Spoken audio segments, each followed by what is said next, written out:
a este histórico lugar denominado Sala Capitular. Disculpad que empecemos la conferencia un poco más tarde de la hora prevista, pero habéis visto que hemos tenido la función a Santa Ángela de la Cruz, porque últimamente en nuestra hermandad todo viene a la vez. Y bueno, nos adaptamos a las circunstancias. Gracias de verdad por venir. Solo decir que en el contexto de los distintos actos y conferencias formativas planificadas por esta Junta de Gobierno de la Hermandad del Santo Entierro de Aral, con motivo de la celebración, como todos sabéis, del cuarto centenario fundacional de este convento, queríamos dedicar especialmente hoy este acto para profundizar y descubrir los secretos de esta obra, como veis, singular, pintada hace 301 años, que no son pocos, y que lleva por título El Árbol de la Vida. Aún estamos todos en la hermandad con la resaca emocional por lo vivido esta última semana en la exposición conmemorativa tan importante que, como sabéis, hemos montado en el Círculo Mercantil de Sevilla, en la calle Sierpe. Y en esa es una de las piezas que más han llamado la atención de todo el público que ha ido, ha sido la réplica, que muchos pensaban que era incluso el original, el que habíamos trasladado a la calle Sierpe, pero era una réplica muy bien hecha, muy bien conseguida, de este maravilloso cuadro. Para esta hermandad no se trata de un cuadro más que adorna esta imponente sala. Nuestros mayores, nuestros antepasados en la hermandad, nos han transmitido la importancia de este cuadro por su valor catequético, válida para el siglo XVIII, en el que fue pintado, y aún válida hoy para el cristiano actual. Noviembre, en el mes que estamos, como antesala al Adviento, es una época importante en el calendario litúrgico que nos propone nuestra Iglesia. En este mes reflexionamos todos sobre la muerte y sobre la vida. Recordamos y rezamos por las almas de nuestros difuntos, y estoy seguro que esta conferencia de esta noche puede ayudarnos a todos en el camino de la fe. Para ello contamos, como veis, con la presencia de don Francisco Monte González, que es profesor titular del Departamento de Historia del Arte de la Universidad de Sevilla. Don Francisco es licenciado en Humanidades por la Universidad de Pablo de Olavide y doctor en Historia del Arte por la Universidad de Sevilla, con la tesis titulada Arte, Fiestas y Mecenazgo Virreinal, el Duque de Alburquerque en Nueva España. Un título, por cierto, de la Nueva España también vinculada por otras cuestiones a esta Hermandad del Santo Entierro. Además, posee el título de experto en gestión del patrimonio histórico-artístico concedido por la Confederación de Empresarios Andaluces y la Consejería de Empleo de la Junta de Andalucía. Asimismo, deseo destacar que don Francisco regresa por segunda vez, pues en el año 2011 ya vino hasta este mismo lugar para ayudarnos a descubrir las claves de este maravilloso lienzo. Para todos los que estuvimos aquella noche aquí, fue algo inolvidable porque desde entonces contemplamos el árbol de la vida desde otra perspectiva, como buen seguro volverá a ocurrir a continuación. Sin más dilación, le cedo la palabra a don Francisco. Bueno, muchas gracias.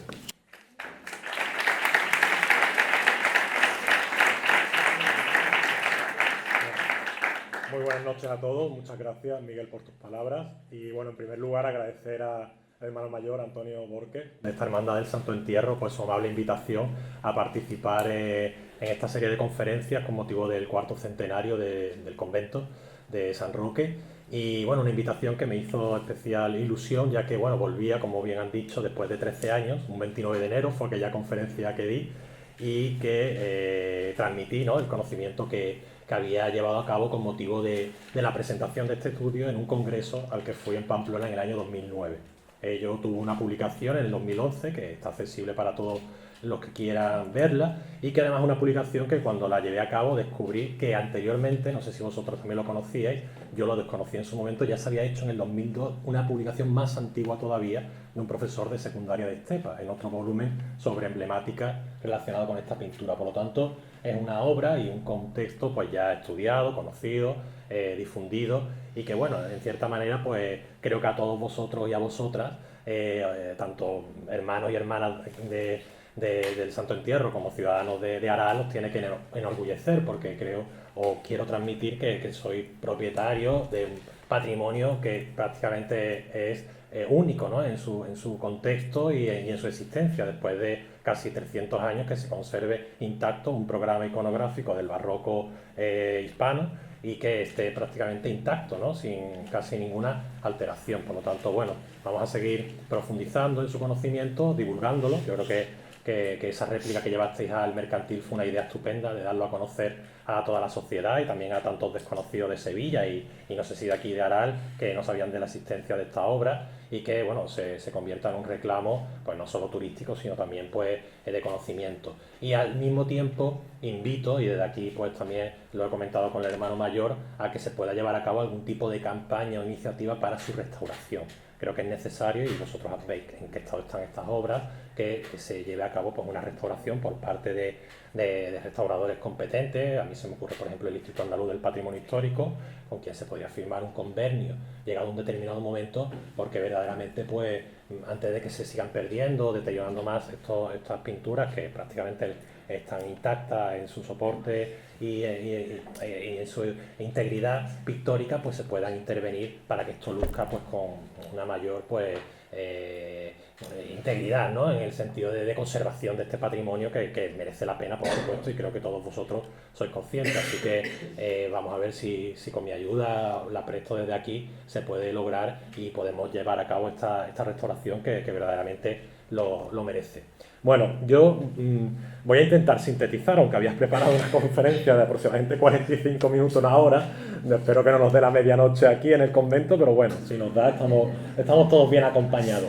Agradeceros a todos vuestra visita, a los hermanos, hermanas, amigos que también tengo en Aral, que han querido acompañarme y que después de 13 años pues nos volvemos a reencontrar en esta sala, ¿no? Bueno, he hablado, no hace falta, yo le pedí la fotografía que habéis hecho última, de magnífico escala y tamaño para esa réplica, pero bueno, evidentemente tenemos la obra original aquí detrás, por lo tanto esa fotografía sobra, ¿no?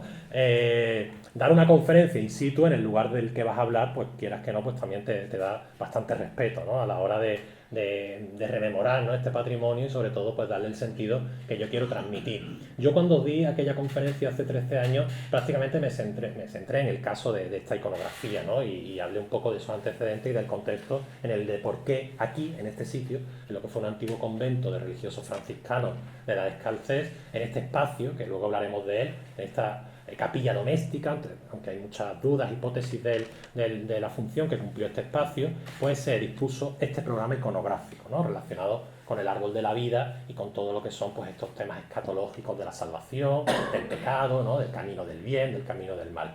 Yo para esta conferencia he querido ampliar más el tema, ¿no? Y sobre todo plantear el contexto del por qué surge esta obra, a qué se debe y sobre todo analizar en más profundidad este tipo iconográfico que se conoce con el nombre de árbol de la vida o árbol vano. Por lo tanto, vamos a empezar con un primer bloque introductorio a modo de antecedente para que veamos lo que yo considero es un fenómeno visual que ha acompañado a la cristiandad prácticamente desde sus orígenes, desde la época paleocristiana. Aunque el tema de la muerte y del juicio es algo que está desde tiempos remotos, desde el antiguo Egipto, donde también ellos creían en una salvación del alma y en un juicio final, en el mundo greco-latino, es decir, esa escatología, ¿no? Relacionada con el último momento de la vida, ¿no? Y afrontar ese ámbito desconocido que hay después de la muerte nos ha acompañado, va a ser el cristianismo el que también pues, le quiera dar un sentido, ¿no? Dentro de lo que son aspectos teológicos y relacionados con la salvación del difunto y la esperanza de una nueva vida, ¿no? De un más allá donde pues alcance una salvación.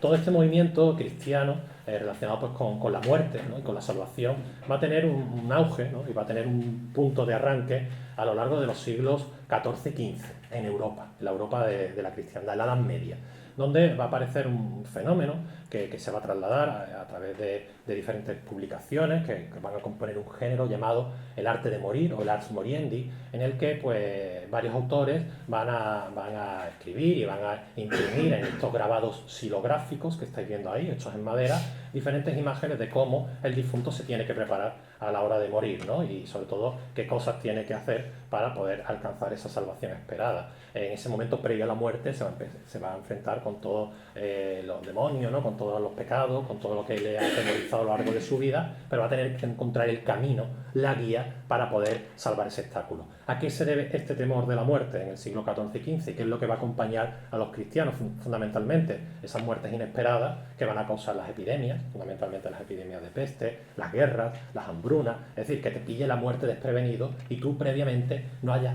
hecho todo ese trabajo previo de sanación, ¿no? O de conciencia, ¿no? De llevar a cabo pues todo ese trabajo de meditación.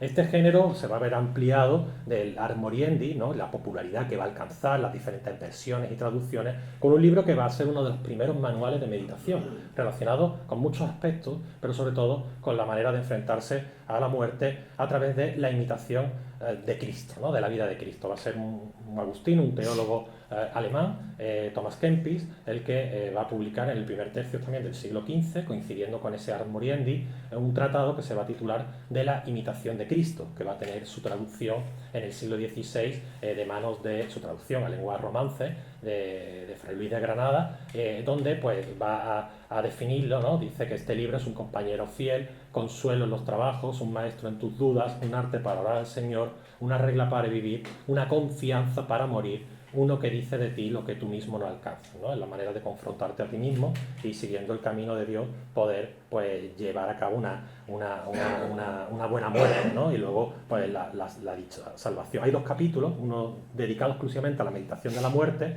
que exclama, ¿no? Thomas Kempis, que bienaventurado y prudente es el que vive de tal modo cual desea le halle Dios en la hora de la muerte, ¿no?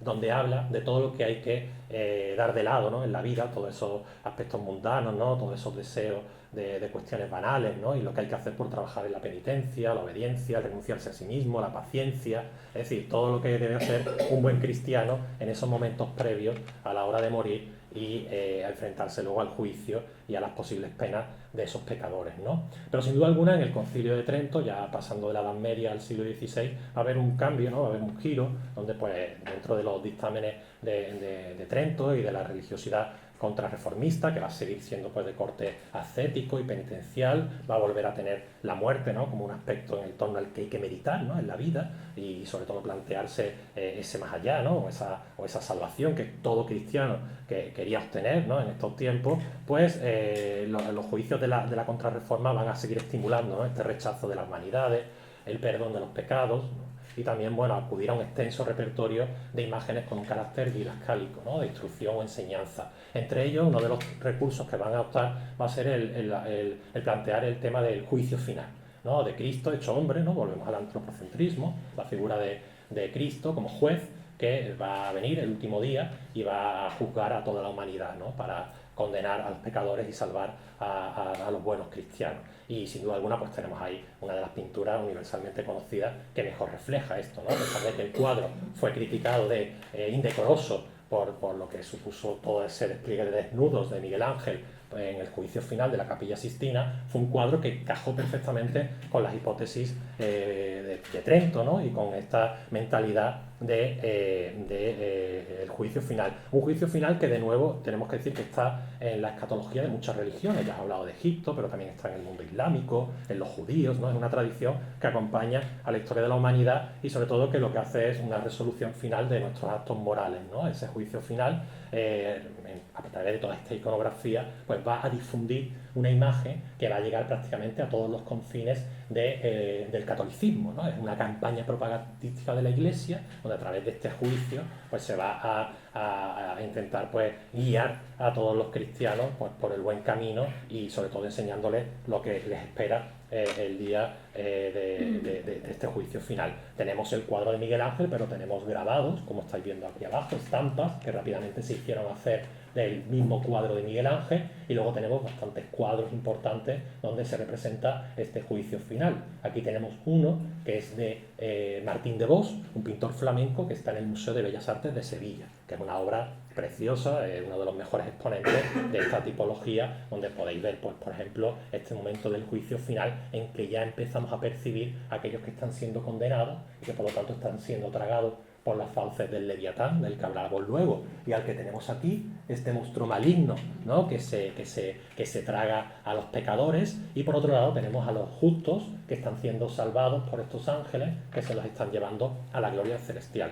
Estamos ya empezando a diferenciar una sociedad de justos y pecadores con vistas a ese juicio. Por ejemplo, en el mundo hispanoamericano, yo soy especialista en arte hispanoamericano, y fue un tema que la Iglesia, pues, católica apostó mucho en todo ese proceso de conversión de los indígenas, ¿no? La manera de que fueran buenos cristianos, y sobre todo de manifestarles todos estos episodios, estos estadios de la escatología, ¿no? de la muerte, ¿no? Del infierno, del cielo y evidentemente del purgatorio al que ellos se iban a enfrentar. Es algo totalmente novedoso para esta población indígena, que ellos también tenían sus creencias en el más allá, pero no las afrontaba de esta manera. Esto es un cuadro que está en Cuzco, en todo lo que es el antiplano andino.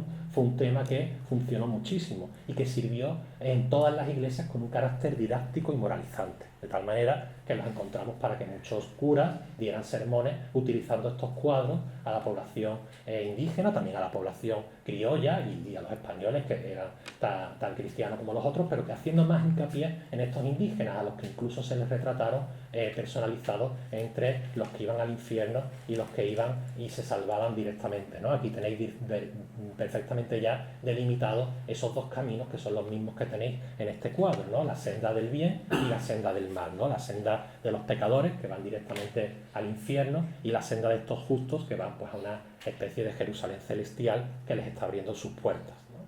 Es un tema, podemos hablar muchísimo de los cielos y los infiernos, colegas mías de Argentina lo han trabajado y se ha publicado mucho tanto en el contexto europeo como en el contexto hispanoamericano. Pero también Trento va a potenciar la devoción de las ánimas benditas del purgatorio. Y uno de los dictámenes de Trento, en una de las sesiones, pues también se va a hablar del interés que se tiene en esta doctrina para que las almas del purgatorio, pues, recibieran el alivio a través de los sufragios de los fieles, y especialmente con la celebración de misas en su recuerdo, ¿no? Entonces, ¿qué va a pasar a partir de entonces, de la segunda mitad del siglo XVI?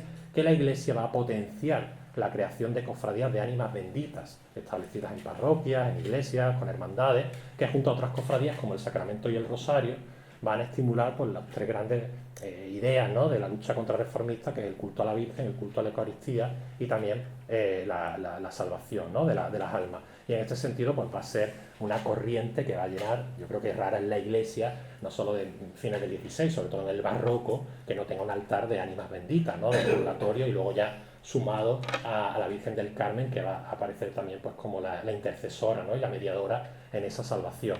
Entonces, en este sentido, pues, van a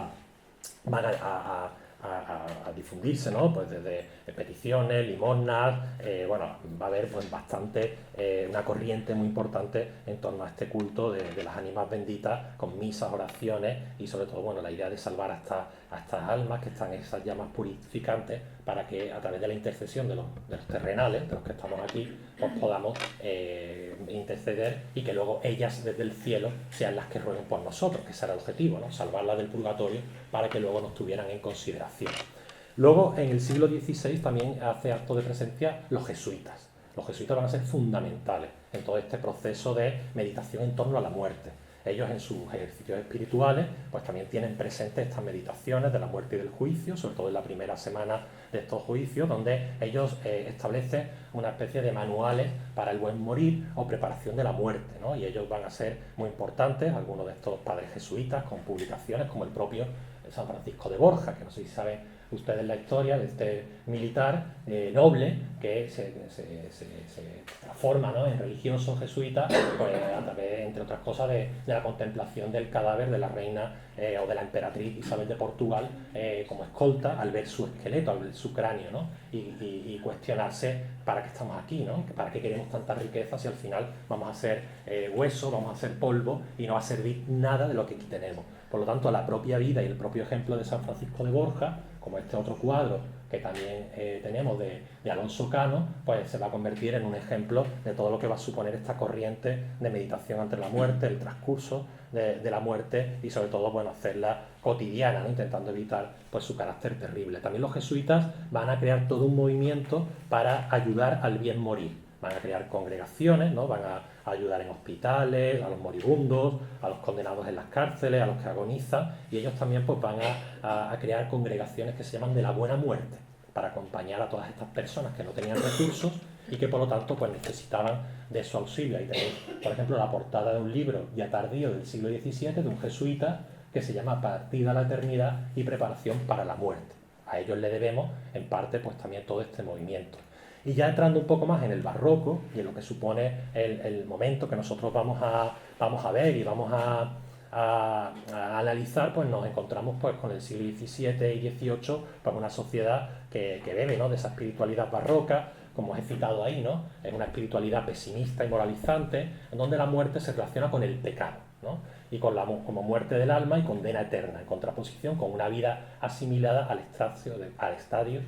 estado de gracia y de salvación, ¿no? La espiritualidad del barroco pues van a quedar ejemplificadas a través de la vida y la muerte, del bien y del mal, de esa dualidad. El barroco siempre es una dualidad, ¿no?, de tensiones, del bien y del mal, ¿no?, del oscuro y del claro. Entonces en esa dualidad del barroco, esa tensión de contrarios, pues también va a aparecer esto. Y bueno, el barroco ya sabéis todo, desde el siglo XVII, la propia Sevilla y la propia Andalucía, ¿no?, de nuevo se rescatan esos temores medievales, la gran epidemia de Sevilla de mediados del siglo XVII, las hambrunas, las guerras constantes. Todo eso va a ser también que el ciudadano del barroco pues se vea atemorizado y evidentemente vuelva otra vez a caer sobre sus espaldas la presencia justiciera de Cristo, ¿no?, que es el que va finalmente a decidir sobre nuestro destino.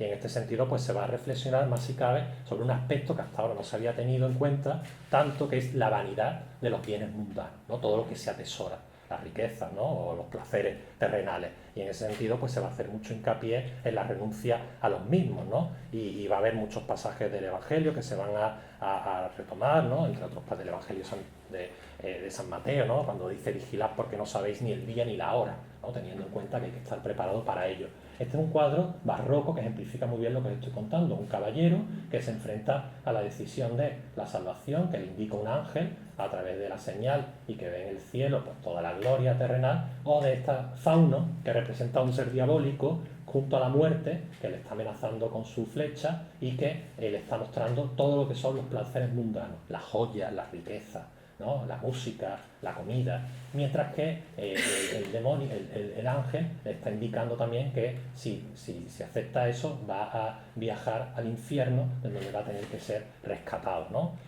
En este sentido, pues todas estas reflexiones se hacen extensivas en la literatura, en los sermones de las iglesias, ¿no? Va a ser una corriente que va a estar presente en toda la religiosidad del barroco, ¿no? Y se va a hablar mucho del tiempo, de la fugacidad de la vida, ¿no?, en tanto intereses de la mentalidad barroca, ¿no?, que se entroncan con el paso de la muerte, como os he ido diciendo. Y va a surgir un género artístico en esta época del barroco que va a reflejar muy bien esta mentalidad, que es el género de las vanitas. Las vanitas, que el profesor Enrique Valdivieso, que es un catedrático ya jubilado, le dedicó un libro y extensos estudios, además me han comentado que visitó este espacio en primera persona, pues le dedicó un extensísimo estudio a analizar todo este género artístico que no va a ser único de España, sino va a estar presente en toda Europa, ¿no? Es un género que resalta la vacuidad de la vida, fundamentalmente, y la relevancia de la muerte con el fin de los placeres mundanos. Son composiciones pictóricas de diferentes tipologías, pero en las que todas se va a compartir lo mismo, ¿no? La presencia de cráneos, de calaveras,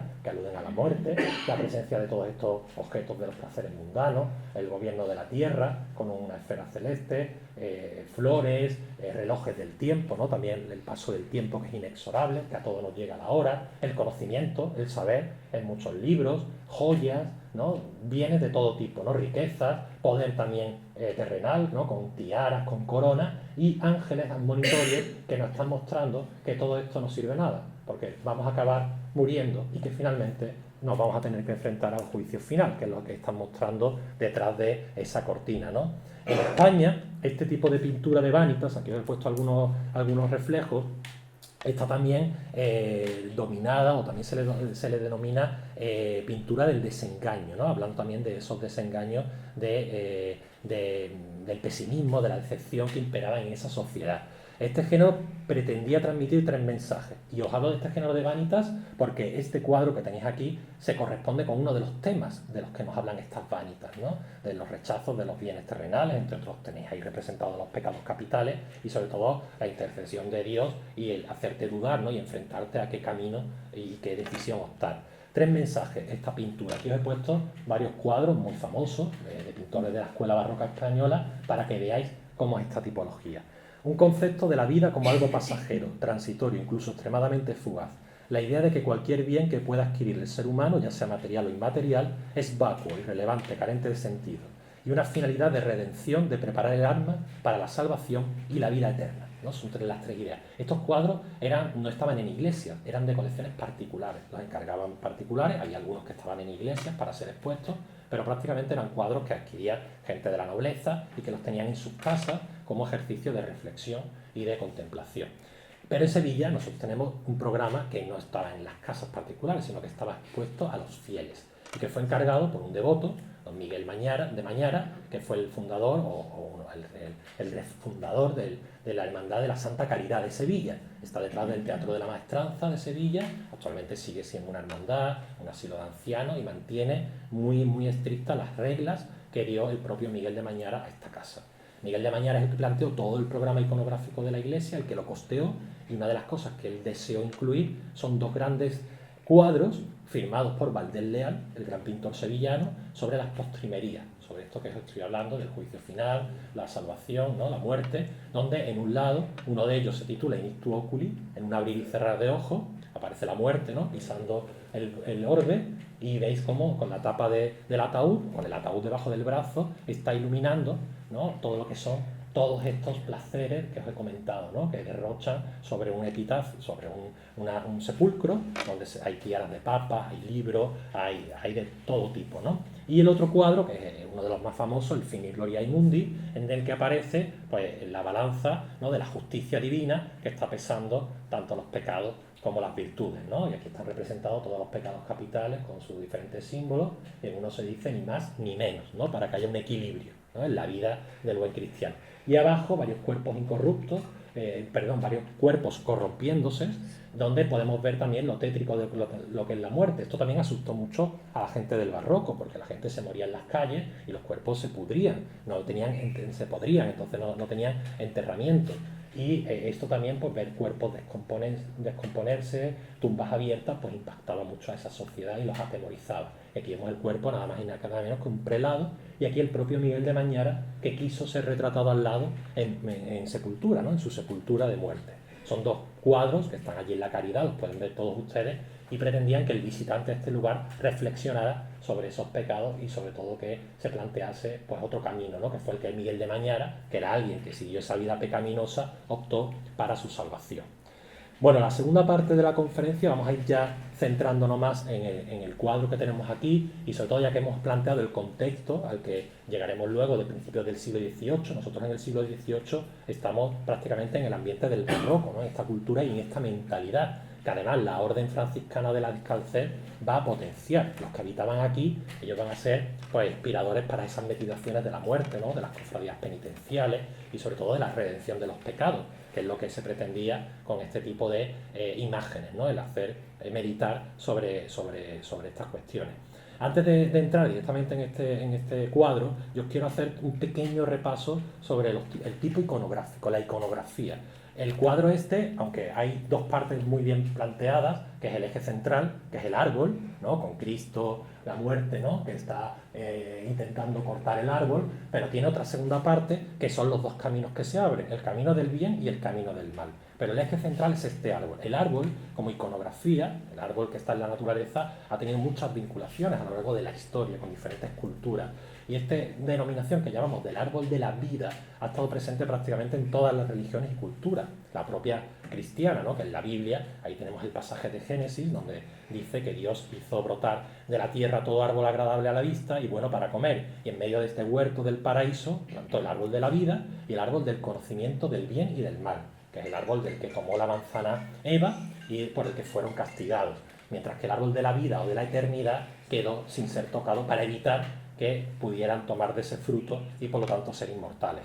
Las representaciones del jardín, del Edén y todo lo que es el árbol con Adán y Eva está sobradamente manifestado en la historia del arte, ¿no? El hecho de plantear la simbología de un árbol, ¿no? De una especie vegetal como símbolo vinculado pues, con la vida, ¿no? Con la vida humana, con la inmortalidad y con el conocimiento. Pero otras culturas, y sobre todo las culturas del libro, las que compartieron junto con el cristianismo, el judaísmo y el islam, muchos temas, ¿no? Porque las tres son religiones abrahámicas, por lo tanto había muchos contactos y entre otras cosas del Génesis, del Antiguo Testamento, nos hablan también de estos árboles de la vida. Por ejemplo, el Islam plantea en esta iconografía un árbol que también estaba en el centro del paraíso. En los musulmanes, en el Corán, pues también nos habla del Jannah o el paraíso, en el que ahí no había dos árboles, había uno que era el árbol de la inmortalidad o árbol de la vida, al que Satán arrastró a Adán y Eva y ambos tomaron el fruto para ser expulsados. Hay cuestiones que varían. Pero, por ejemplo, también en la religión hebrea tenemos el Echain, o árbol de la vida, que es este que estáis viendo aquí, que es el árbol que aparece en el libro de los proverbios y se aplica o se recoge en la Torá, pero que en el misticismo judío es el símbolo central de la Cábala.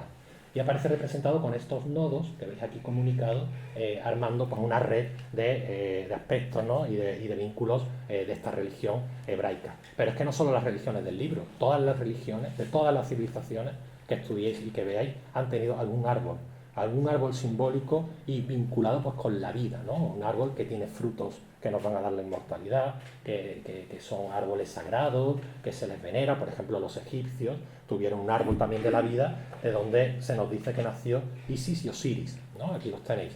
O por ejemplo también el árbol de la vida asirio, de la religión asiria de Mesopotamia, que también son nodos que se entrecruzan y que fue un símbolo religioso muy importante atendido por dioses y por reyes. Y luego el último que tenemos, por ejemplo, para que veáis algo más de Oriente, el árbol Bo, llamado Bodhi, que en la tradición budista es el pipal, bajo el cual se sentó Buda para alcanzar la iluminación. Por lo tanto, tenéis todas las culturas y todas las religiones, tenéis el árbol. Pero el árbol con este sentido, ¿no? Como metáfora de la vida, un árbol que también pues, va a tener un vínculo pues, con el bien y con el mal, un árbol que va a ser metáfora, ¿no? De esos placeres mundanos, ¿dónde va a empezar a aparecer en el contexto del cristianismo? Pues también nos tenemos que volver otra vez a la Edad Media, ¿no? Para encontrar este sentido del árbol como metáfora de la vida, que hunde sus raíces, ¿no? Y que también es un eje cósmico entre el mundo de lo inferior, de lo infernal, del central, que es el terrestre, y de lo superior, que es el celeste, ¿no? El árbol es una metáfora de la propia vida, ¿no? Que transcurre en esos tres estadios, y de la salvación, evidentemente, que es lo que vamos a hablar como un tema escatológico. Pues va a aparecer en una leyenda que ha tenido muchas interpretaciones y que, entre otras cuestiones, es la transposición a Occidente de la historia de Buda, que es la leyenda de Barlán y Josafat. No es una leyenda que va a empezar a divulgarse en la Edad Media, que nos habla de un personaje, de un rey, de un príncipe, un noble ateo, que a través de un maestro judío va a ser iniciado en la religión hebraica y por lo tanto se va a convertir al monoteísmo y al culto a Yahvé. Este libro, que es muy interesante, tiene muchas versiones, una de ellas por Jacobo de la Vorágine, pues nos va a hablar de diferentes ejemplos o parábolas, ¿no? Una especie como de parábola. Y una de ellas va a ser la de un hombre que, huyendo de un unicornio, se va a subir a un árbol que estaba apostado a orillas de un pozo y atacado por una serie de serpientes, en otros casos son unas alimañas, en el caso de ratones blanco y negro, que representan el día y la noche, que van a roer las raíces, mientras él se entretiene en la copa del árbol a tomar los frutos, o en otros casos a tomar miel de un panal. Es decir, es alguien que está escapando del mal y en vez de buscar la salvación, se queda ahí hasta que finalmente el tiempo, el paso inexorable del tiempo, pues termina haciendo que el árbol se caiga y él caiga al precipicio del pozo. Es una leyenda, ¿no? Una historieta que va a tener pues, su reflexión visual en muchísimas miniaturas de libros de la Edad Media, que os he puesto varios, donde podéis ver el unicornio. El unicornio tiene dos interpretaciones. Hasta el siglo XV era símbolo del mal, de lo demoníaco, de la lascivia, ¿no? Por lo tanto, él está huyendo de eso para refugiarse en el árbol. Y a partir del siglo XVI también va a ser entendido o va a tener una transposición con la figura de Cristo, el unicornio. Pero aquí lo vamos a entender más bien con el mal. Y fijaros ya cómo en la Edad Media, a lo largo del siglo XIV, XV, van a aparecer todas estas representaciones de este ejemplo. Incluso aquí en este grabado xilográfico aparecen los dos personajes, Baldán y Josafat, mientras contemplan la escena del hombre que se está subiendo al árbol, que los ratones están comiendo la raíz y que pues debajo un dragón se los está engullendo, ¿no? Este pasaje aparece muy simplificado en otra obra de arte. Yo os he querido traer cosas que están aquí en Sevilla o accesibles a nuestro patrimonio. En la Catedral de Sevilla, en el Tesoro, tenéis la que está considerada la reliquia más importante. Se llaman las tablas alfonsíes. Las regaló Alfonso X el Sabio en la segunda mitad del siglo XIII. Está lleno de relicarios de hueso, es de oro y plata y está en el Tesoro de la Catedral. Y tiene incrustaciones como pequeños camafeos de marfil tallado. En uno de estos marfiles aparece una escena, ¿no? Ya simplificada, muy esquematizada, de un hombre subido a un árbol, al lado un ángel y un esqueleto y abajo un unicornio y un dragón. Por lo tanto, están adaptando esta leyenda ya a esta idea de la meditación sobre la muerte, de la reflexión, ¿no? del cristiano, ¿no? Que se entretiene con los placeres mundanos mientras es atacado por el mal, ¿no? Por el infierno, el dragón, el unicornio, y él no se decide a bajar o al menos inclinarse hacia el lado de la salvación. Ahí ya en la Edad Media tenemos un motivo en la que nos habla de un árbol, nos habla de alguien que se sube a ese árbol, de alguien que lo está atacando, de un tiempo, que son esos ratones que se lo están comiendo, pero donde vamos a ir empezando cada vez más asociado al cristianismo estas imágenes va a ser ya a partir del siglo XVI. Y nosotros también no nos tenemos que ir muy lejos, tenemos que ir a Santiponce, al monasterio de San Isidoro del Campo, para encontrar uno de los ejemplos más antiguos de pinturas murales medievales que se conserva con el tema de este árbol de la vida, vinculado ya directamente con la Iglesia, vinculado con el catolicismo y con esta idea de la salvación. Mirad, no sé si conocéis este monasterio, que es muy interesante que visitéis, pues esta pintura que toma el modelo de un grabado, aquí tenéis el grabado en papel, un grabado xilográfico, aparece por un lado un árbol lleno de personajes que están comiendo, bailando, es decir, en actitudes pecaminosas, distraídos, mientras debajo, es que no se ve muy bien, pero yo lo describo, hay dos ratas que se lo están comiendo, que es el tiempo que se está comiendo el tronco para ir desgastándolo. Y al lado tenéis un esqueleto disparando flechas, la muerte arquera. La muerte arquera también se la vincula en la Edad Media con las pestes, ¿no? Con las epidemias. Ya sabéis que las flechas desde la antigüedad dispersan enfermedades. Pues en este caso la muerte está acechando al árbol para que todos estos personajes se bajen o caigan o mueran, no saben muy bien la interpretación, pero en todo caso lo que tienen que hacer estos personajes es bajarse al barco, que es el barco, la nave de la Iglesia. La Iglesia los va a salvar si caen dentro, pero en cambio si caen a las aguas, aquí tenéis pintados unos demonios, unos seres infernales que son los que se lo van a engullir. Esto es un monasterio, era un monasterio jerónimo, por lo tanto lo encontramos en el claustro, sirviendo también como ejercicio de meditación a los propios frailes que allí lo habitaban, ¿no? Por lo tanto estamos teniendo estos pasajes ya a lo largo del siglo XV. Pero aquí tenemos otro ejemplar muy parecido, está en Morella, en Castellón, en otro convento, en este caso franciscano, donde aparece simplificada la escena. La muerte arquera disparándole a todos estos personajes que están en actitudes pecaminosas en la copa de un árbol, mientras abajo está siendo roída la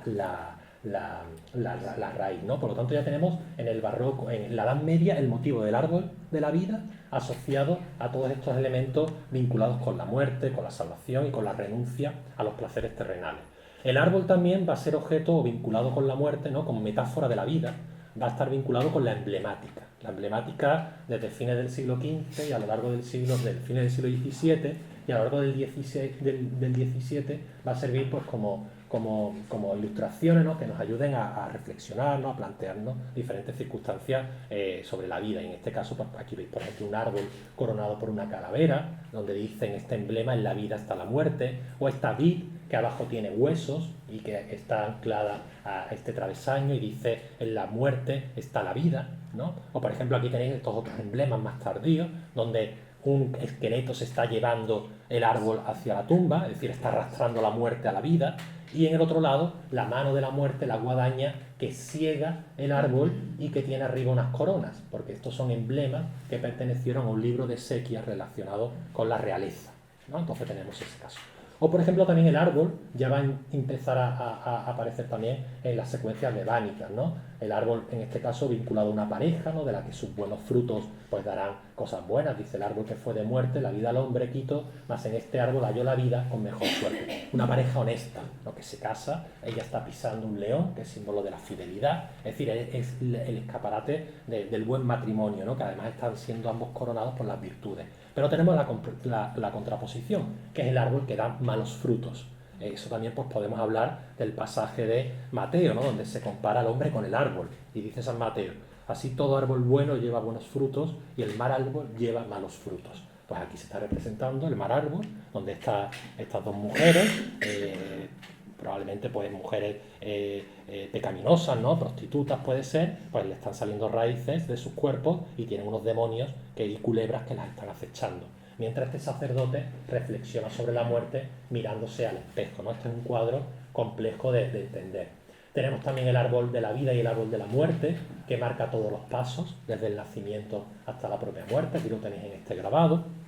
Y luego ya vamos a pasar poco a poco al árbol que nosotros vamos a estudiar y del que vamos a concretar ya, en este caso, del programa iconográfico de esta capilla, ¿no?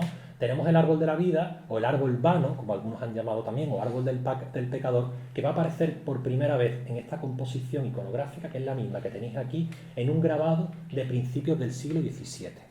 Es un grabado que se imprime en el norte de Europa por Jerónimo Vierix y que va a acompañar un libro que se llama Memorare Novissima Tua, es decir, recuerda tus principios, ¿no? Es decir, prepárate para morir como debes, ¿no? Y es una especie de manual individual de los que comenté anteriormente, donde pues el cristiano reflexiona sobre su muerte, su juicio, el infierno y el cielo, de manera particular, privada. Y ahí Vierix va a incorporar grabados. Y uno de los grabados es este, donde el pecador, es decir, hemos dicho que es un libro individual, se arrodilla y le pide a la Virgen, que está acompañando a Cristo, para que interceda, que en el momento de que dé la última campanada, la muerte y el demonio, que es este fauno, no se lleven, no tiren de su vida hacia el lado del maligno, ¿no?, sino que evite que eso suceda. Y abajo incluso tiene un lema, este grabado: estoy frondoso pero sin fruto, si ahora me llega la muerte me tragará el abismo, que la Virgen retrase la mano del juez que ya está extendida. Eso diría abajo el grabado. Y ahí tenéis, bueno, el momento en el que Cristo pues va a tocar la campanada, es decir, va a tocar el último momento de la vida de esta persona, y en ese momento, pues según se encuentre, ¿no?, en qué circunstancias, pues va a poder ser salvado, o finalmente su vida va a ser arrastrada para el otro lado. Este grabado va a tener muchísima difusión, no solo en el arte europeo, sino en el arte español e hispanoamericano de la época, y se van a reproducir numerosas composiciones. A partir del grabado vamos a encontrar cuadros que se copian exactamente igual, u otros que son libres interpretaciones. Por ejemplo, en este caso, mirad, al pecador se lo ha puesto arriba de la copa del árbol tocando el laúd, es decir, tocando música, mientras detrás un demonio lo está acompañando, está siendo algo actitudes placenteras, ¿no?, libidinosas, y aquí un sacerdote lo está advirtiendo en otras ramas del árbol. Y debajo tenemos la misma composición de la Virgen, Cristo, la campana, el reloj del tiempo, porque pasa, ¿no?, y es inexorable, y abajo la muerte, que se dispone a dar el último hachazo para derribar el árbol y llevárselo hacia su territorio, ¿no? Es una composición de la escuela española de la época. Pero luego, de nuevo, en el mundo hispanoamericano tiene muchísima difusión. Y yo he traído, por ejemplo, aquí un repertorio de muchos de estos cuadros que existen de escuelas mexicanas, peruanas, que prácticamente es la copia de este grabado, donde aparece el pecador que está reflexionando en sus últimos momentos sobre su vida y está contemplando cómo le va a llegar ese momento en el que Cristo le va a avisar y él va a tener que estar preparado pues, para orar de la manera correcta, ¿no? O arriba también tenéis, son todas las mismas secuencias, ¿no? Desde el siglo XVII, incluso ya muy tardías del siglo XVIII, donde vemos todos estos modelos. Incluso aquí hay un cuadro donde aparece un esclavo africano, esto es una cosa muy extraña, que está encadenado y está siendo traído al infierno, mientras detrás se repite toda esa secuencia del árbol, de la guadaña, de la campana, que también nos habla, ¿no? Tenemos muchos motivos, este otro en miniatura, dentro de esta escala de la vida, o también tenemos grabados del siglo XVIII, donde se sigue representando, incluso aquí aparece la figura de Cronos, del tiempo, ¿no? Que también se mezcla con Saturno, ahí hay una serie de imbricaciones mitológicas para ser el personaje que con la guadaña va a cortar el árbol.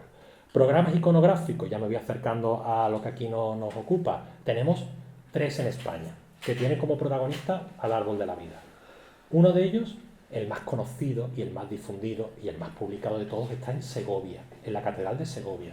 Aquí en la catedral, si entráis en una de las naves de los pies, tenemos la capilla de la Inmaculada Concepción, que la pagó un capitán de allí, de segoviano, que quiso esta capilla como lugar de enterramiento, por lo tanto pagó la compra del patronato y le encargó a un pintor flamenco que estaba residiendo en Sevilla, era discípulo de Zurbarán, Ignacio de Ríes, en 1653, la realización de una serie de pinturas, de un programa iconográfico para esta capilla que iba a ser su lugar de enterramiento. Él era un hombre acaudalado, era gobernador de Cádiz, se había dedicado al comercio con las Indias, por lo tanto tenía el capital suficiente para encargar este programa iconográfico. En el testero de la capilla, está la Inmaculada Concepción y una escena del nacimiento de Cristo y la coronación de Cristo. Pero a los lados de la capilla tenemos 4 grandes lienzos. Uno con el bautismo de Cristo, otro con el árbol de la vida, que os voy a enseñar ahora, y en el otro lado de la capilla tenemos la conversión de San Pablo y también la renuncia del rey David, ¿no? Ejemplos del Antiguo y del Nuevo Testamento de renuncia y de conversión al cristianismo. ¿Cuál es el cuadro que más nos interesa? Este modelo. Ries, basándose en el grabado de Bieris que os he enseñado, pintó en Sevilla este árbol de la vida, donde él simplifica la imagen, quita al pecador, quita a la Virgen, coloca al esqueleto con la guadaña, atrás un diablillo que está tirando del árbol y las fauces del dragón que se lo quiere tragar una vez que caiga. El pecador ha sido eliminado, pero en lugar del pecador se han colocado muchos pecadores en la copa del árbol. Es decir, hay una escena donde aparecen muchas personas en actitudes lascivas, bailando, comiendo, bebiéndose, es decir, una representación de los pecados capitales en una especie de banquete, ¿no? Y además tiene los lemas: mira que te has de morir, mira que no sabes cuándo, mira que te mira Dios, mira que te está mirando, ¿no? Se incorporan en esta escena. Probablemente Ries, que dominaba mucho los grabados, como todos los pintores de su época, debió conocer alguna estampa similar a esta que os he puesto anteriormente, del árbol del bien y del mal, donde en la copa del árbol, esto es una estampa medieval, aparecen todos estos pecadores. Pero es que esta representación del banquete, de los pecados capitales, ya la teníamos en el Bosco. Por lo tanto, era un tema conocido, ¿no? El congregar a los pecadores en torno a una mesa donde están comiendo y donde se están manifestando. Ries con ello, pues lo que nos quieres plantear de nuevo es ese modelo de renuncia de los pecados, ¿no? Y sobre todo el estar alerta para el momento en el que le llegue al difunto pues la hora, ¿no? Es un cuadro que va a estar, no tengo tiempo para hablaros de todo el programa iconográfico, pero tiene mucha relación luego con el bautismo de Cristo, ¿no? Con lo que es la salvación y luego también con las renuncias y las conversiones de San Pablo y del rey David. Por lo tanto, eso es un tema que tiene mucho más para tratar. Esta secuencia, igual, se difunden los modelos de Sevilla a través de grabados, de dibujos, se copian y tenemos también cuadros muy similares a los de Ignacio de Ries. Aquí tenéis uno de ellos. No es una copia, pero es una versión que sigue ese modelo en el que en la copa del árbol se nos ha planteado no un banquete, pero sí las secuencias de los pecados capitales colocados en la copa del árbol, ¿no? Indicando pues, que el árbol de la vida, que representa al cristiano, que tiene ese comportamiento que no es el adecuado, pues va a llegar de la hora en la que va a ser pues, condenado, ¿no? En el infierno. Y luego, bueno, también un grabado ya muy tardío del siglo XIX que aparece. El segundo programa iconográfico es muy extraño porque está en una iglesia de Granada, en un pueblo que se llama Dólar, donde en el arco de una capilla hay una pintura mural, probablemente también de principios del siglo XVIII, donde tenéis arriba, no sé si se ve o los de atrás lo ven, una simplificación de la escena del árbol. Aparece Cristo, la mesa de los pecados capitales y la guadaña. Y en el arco, en lo que son el intrados del arco, en las jambas, tenemos dos figuras. La figura del pecador, el que va a morir y va a ser quemado por las llamas, y la figura de la mujer que se salva, ¿no? Y abajo tenéis unos lemas donde también nos habla, en el caso del pecador, dice, oh mala la lujuria, la soberbia, ¿no? Dice que me trajo a este temor y me quemo en la llama infernal, ¿no? Y en el caso de ella, pues nos habla de que ha alcanzado el cielo. Es una manera muy simplificada de lo que estáis viendo aquí, el camino del bien y el camino del mal. Y arriba lo que te espera, ¿no? Si no te enfrentas a esa vida. Y ya lo último, yo espero en 5 minutos acabar, porque bueno, si no ya se está haciendo un poco tarde, os quiero hablar un poco de este cuadro. Yo, evidentemente, a vosotros no os voy a hablar de la historia de este espacio, porque todos la sabéis de sobra, como desde ser una ermita, luego pasó a ser una fundación conventual, de los frailes de la descalce, de la observancia, de los alcantarinos, ¿no? De la reforma, y luego, bueno, como pues pasó a hacerse de la hermandad, luego la desamortización. Todo eso no quiero entrar en detalle porque si no ya se nos va a hacer muy tarde. Quiero hablarles de este espacio, que es donde estamos nosotros. Diferentes autores han planteado hipótesis, ¿no? De que si esto era la sacristía de la iglesia. Evidentemente todos os dais cuenta que esto no es la sacristía de la iglesia porque no hay una comunicación con la iglesia. Y de hecho en el plano que os he traído aquí, perdón, es que no se mueve, traía la nave de la iglesia ahí, pero bueno, no pasa nada. Está completamente independiente. ¿Con qué está conectada la capilla? Pues con una galería del claustro y además tiene una comunicación directa con la calle, ¿no? Por lo tanto, tiene una salida externa, no tiene un acceso desde el claustro, desde el que la comunidad pues, podía acceder al interior de esta capilla. Incluso, pues, se ha planteado, o hay quienes piensan que esto pudo ser una capilla doméstica de la propia orden, que aquí celebraban también sus rituales, sus misas, ¿no? Sus ejercicios espirituales, e incluso pudo haber servido como sala de profundis para haber velado a los religiosos difuntos que aquí fallecían. Ese es el espacio en el que nosotros nos encontramos esta capilla. Sabemos perfectamente cuándo se llevó a cabo, porque está aquí la fecha, 1723. Sabemos que, o no sabemos el nombre, pero sí sabemos, como dice aquí la inscripción, que se hizo a expensas, ¿no? De eclesiástica piedad. Es decir, probablemente algún sacerdote, ¿no? Del clero secular pagaría esta pintura. Lo dejan en anonimato.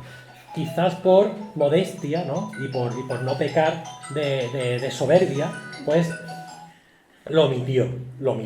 Entonces no sabemos el nombre de quién pagó esto. Sí sabemos quiénes pagaron esos medios puntos que veis ahí, porque tienen las inscripciones de quiénes fueron los ciudadanos de Aral que los pagaron. De hecho, 3 de estos medios puntos, que son santos de la orden franciscana, tienen el nombre de la misma persona, un tal Pedro Fernández, que lo tenéis aquí anotado. Por lo tanto, sabemos que aquí hubo gente involucrada en el patrocinio de estas pinturas, ya sean seglares, como son los que participan de estos cuadros, o alguien de eclesiástica piedad. Sabemos que se hizo en 1723. Sabemos también por la inscripción que tenéis aquí que era guardián Francisco Salguero. Aquí lo tenéis también, ¿no? Fue guardián, ¿no? del convento el reverendo padre Fray Francisco Salguero. Por lo tanto, tenemos perfectamente contextualizado la época 1723, sigue siendo el periodo del barroco, ¿no? Que ya estamos avanzados al siglo XVIII, pero esa mentalidad barroca subsiste, incluso se refuerza mucho en este periodo en la Baja Andalucía. ¿Cómo se dispuso este programa iconográfico? En este testero de esta capilla, donde los frailes celebraban misa, porque esto debió tener mesa de altar, consagrado y un espacio para celebrar, ya que incluso la propia pintura nos dice: sacerdote que celebras con pureza y devoción, hoy en mi reino tendrás de tu premio el galardón. Si comulgas como Judas distraído y en pecado, a la pena que padece, hoy quedarás condenado. Es decir, le está dirigiendo a un sacerdote. Aquí debió haber misas para la comunidad. Hay otra hipótesis de que pudo haber algún tipo de ejercicios espirituales en los que gente del pueblo se sumara a la comunidad y que también participara de esas meditaciones. Esas son hipótesis que todavía no hemos podido contrastar, pero lo que sí es cierto es que era un lugar donde se celebraba misa y donde había todos estos tipos de rituales. El eje central es el cuadro, ¿no?, que estáis viendo vosotros, donde se representa el motivo del árbol de la vida, que ya os he hablado de él y que no voy a repetir. Había un conocimiento del artista, no sabemos también quién lo pintó, ¿no? Son artistas anónimos, se hablan de que fueron artistas locales, de aquí de la localidad de Aral. Solo conocemos a los pintores de renombre, pero no sabéis la cantidad de pintores, yo no los quiero llamar de segunda categoría, pero que no pertenecieron a la élite, que estaban en los pueblos y que se dedicaban a pintar muchísimas imágenes para particulares, para casas. Si no, os tenéis que meter en los archivos de protocolos y empezar a encontrar los contratos que probablemente, si nosotros hacemos una investigación en los archivos de protocolos de Aral, no sabemos si podríamos encontrar el contrato de estas pinturas, ¿no?, con el pintor o los pintores que estuvieron involucrados. Pero lo que sí es cierto es que se conocía este modelo, ¿no? La pintura de Ries estaba en Segovia, pero había habido otros modelos, había habido grabados, ¿no? Y era un tema que los franciscanos lo sabían, los religiosos sabían y dominaban estos libros y dominaban estas fotográficas. Sabían perfectamente lo que tenían que colocar aquí y lo que fuera más efectivo e impactante. Un gran árbol de la vida, que prácticamente representa el mismo esquema que os he dicho de Ries y de este modelo de árbol de la vida con la mesa de los pecados, que en este caso se ha simplificado en 7 puntos, ¿no?, 7 tondos, donde aparecen con los emblemas los emblemas que les corresponde a cada uno de ellos. Bueno, si queréis me levanto y así os puedo marcar esto.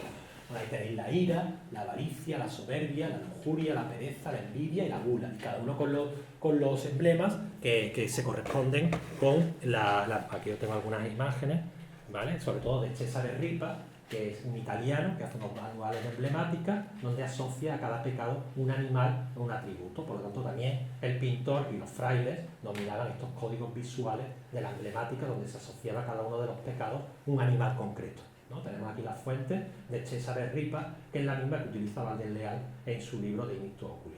Aquí tenéis el eslogan, bueno, el eslogan, yo lo digo el eslogan porque es que verdaderamente es un eslogan. Podemos decir que es el anuncio, ¿no?, de este cuadro. Arbol vitae, aquí lo tenéis, en latín, árbol de la vida, y aquí hay de ti, mi ser humano, si mis golpes son en vano, ¿no? Es decir, si no estás atento a las advertencias que yo te estoy diciendo. Dice, si el fruto de este árbol es el vicio, su caída será el eterno precipicio, del otro lado, ¿no? Por lo tanto, aquí tenemos el lado de Dios, ¿no?, de Cristo, que está advirtiendo al cristiano de que si no sigue su camino, pues lo que le va a tocar va a ser el golpe de la muerte, de la guadaña, que lo va a arrastrar directamente al camino infernal. Otra cosa, otro aspecto curioso que tenéis aquí hay una serie de plantas, y no sé si os fijáis bien, son cardos, ¿no? Aparecen cardos igual que los cardos del monte Gólgota, el monte de Cristo, y probablemente también se piensa que el tronco, el árbol, sea una metáfora de la propia cruz de Cristo, que con su muerte salva a la humanidad, ¿no?, y que también pues, es el árbol más importante de la vida. De hecho, hay un motivo del árbol de la vida que nos he puesto, que es la cruz de Cristo ramificada, con ramas, ¿no?, y eso también aquí podríamos entenderlo como cruz de Cristo. Luego tenemos el lado, bueno, yo ya creo que ya muchos lo sabéis, os habrán hecho algunas explicaciones. Hay 2 caminos muy bien planteados. El camino infernal, ¿no?, que es el que pone aquí, camino ancho de deleite, de flores ocultas, bueno, aquí tenéis toda la inscripción, y el Leviatán, que es este monstruo que desde la Edad Media aparece figurado como el monstruo infernal, a veces es un dragón, a veces es también un pez, ¿no?, aparece mucho en la teología política, ¿no?, de la Edad Moderna, que se está tragando esta gran esfera donde de nuevo aparecen todo tipo de personajes de la época, incluso fijaros que veis personajes con las pelucas típicas de la moda de principios del siglo XVIII, del barroco. Aparece música, aparecen en el campo con culebras, que son los símbolos del pecado, ¿no?, las culebras, las serpientes, y todo lo que significaría pues este mundo, ¿no?, por aquí dice, el mundo ofrece gustos y contentos, ¿no? Y aquí tenéis toda esta otra inscripción que nos está hablando de este lado, ¿no?, del lado del infierno. Y aquí aparece Cronos, que es el tiempo, que se está agarrando a la copa del árbol, y una representación del olvido. Hablan también, haciendo en alusión del tiempo, ¿no?, y del olvido, que muchas veces pues, lleva al hombre, ¿no?, a no estar atento de los peligros, ¿no?, y de las amenazas. Y no sé si veis aquí, lo que pasa es que esto haría falta también en la restauración, que son dos diablos los que están sujetando esta cartela, con los cuernos, ¿no?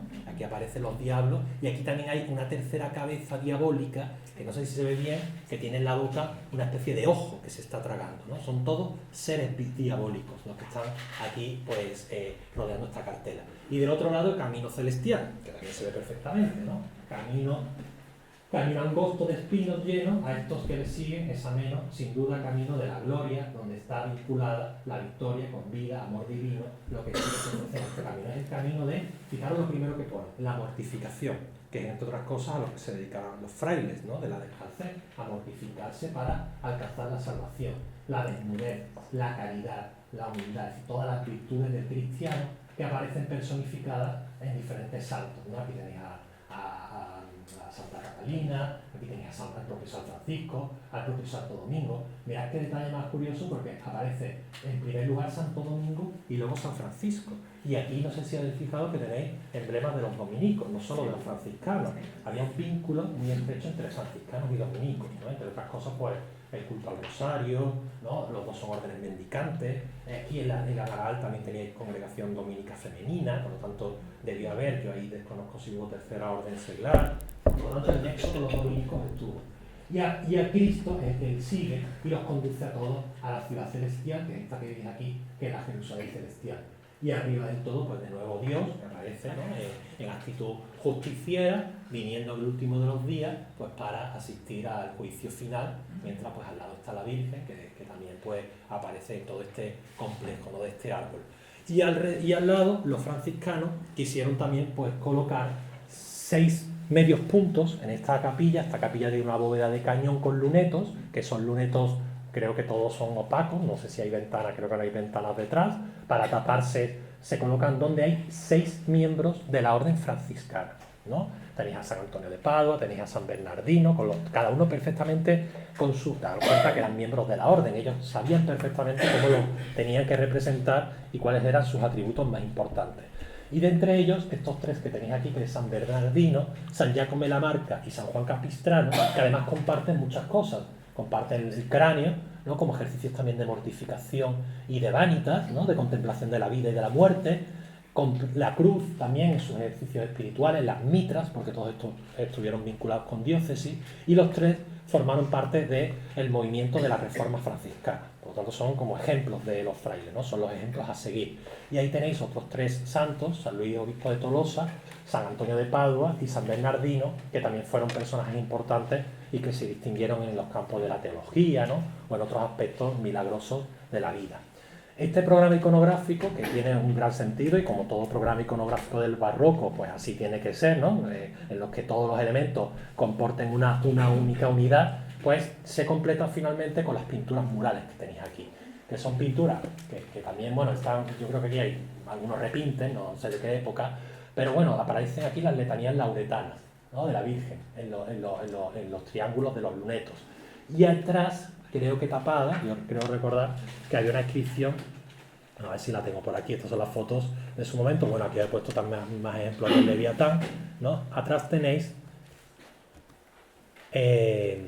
aquí tenéis arriba, perdón, en el arco, efectivamente, pues aparece la inscripción Pulcra Tota Inmaculada Est, ¿no?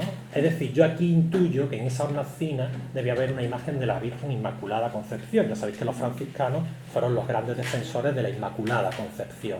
Por lo tanto, encajaría perfectamente ahí una imagen de la Inmaculada Concepción. Y en los lunetos tenéis las llagas franciscanas, el escudo dominico y tenéis también la cruz de los franciscanos, ¿no? Con el brazo cruzado de Cristo y de San Francisco.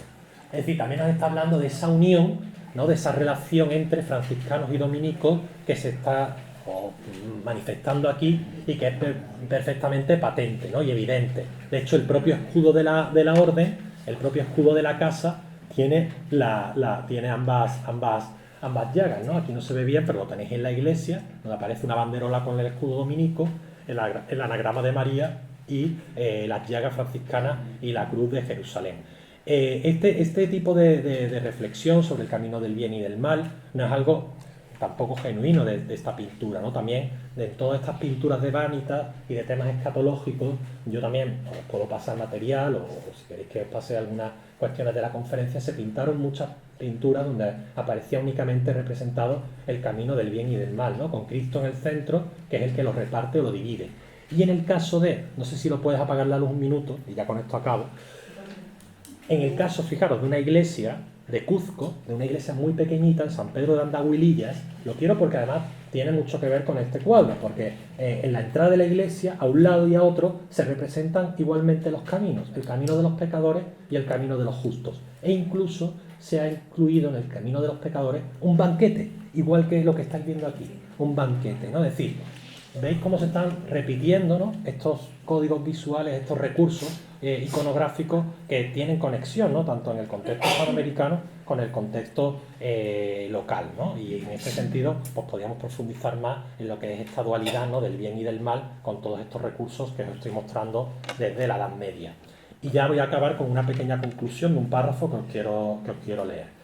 El conjunto pictórico de la capilla doméstica de la iglesia de San Roque de Aral debe entenderse en el contexto de la espiritualidad barroca llevada a cabo por los hermanos de la descalcez franciscana. Esta religiosidad basada en el ayuno, la oración y la mortificación fue seguida con profunda devoción, ya que el fraile que cumplía con estos mandamientos alcanzaba lo que San Pedro de Alcántara denominó camino de perfección, un camino de aspereza y maltratamiento de la carne en la vileza y aspereza y templaza del comer y beber, en el vestir y en la cama. Asimismo, había que estar dispuesto a la mortificación de uno mismo y a la abnegación de la propia voluntad para cumplir con la obediencia que junto a la oración permitirían alcanzar la unión contemplativa con Dios. En el proyecto alcantarino todo giraba alrededor de este último aspecto, la contemplación con Dios, quedando la vida cotidiana reducida a la oración litúrgica, es decir, el oficio divino y la Eucaristía, y a la meditación personal, con dos momentos, la mañana y la tarde-noche, y dos clases para cada uno de ellos, la primera sobre las grandes cuestiones antropológicas de la fe y la segunda sobre la pasión y resurrección de Cristo. En cuanto a esta última, las meditaciones de los frailes alcantarinos podían tener diferentes enfoques que debían convertirse en vías para su seguimiento e imitación, tal y como aparece reflejado en este lienzo y el testimonio de los santos, que aparece en este otro, y en los lunetos. Además, acotando estos principios al espacio descrito, es decir, a esta capilla, los religiosos, principalmente en la etapa de su noviciado, abandonaban el mundo y se convertían en los escogidos por Dios, siendo iniciados en la vida espiritual y divina alejada de los vicios mundanos y con ellos de sus tentaciones. A partir de este momento, en el que el novicio tomaba el hábito consiguiendo la indulgencia plenaria tras haberse confesado y comulgado, y cito, trueca soberbia por humildad, ira por paciencia, abundancia por necesidad, libertad por recogimiento, regalo por aspereza y lujurias por paciencia, es decir, comenzaba un periodo en el que debía aprender a mortificar sus sentidos, sus deseos y su propio cuerpo.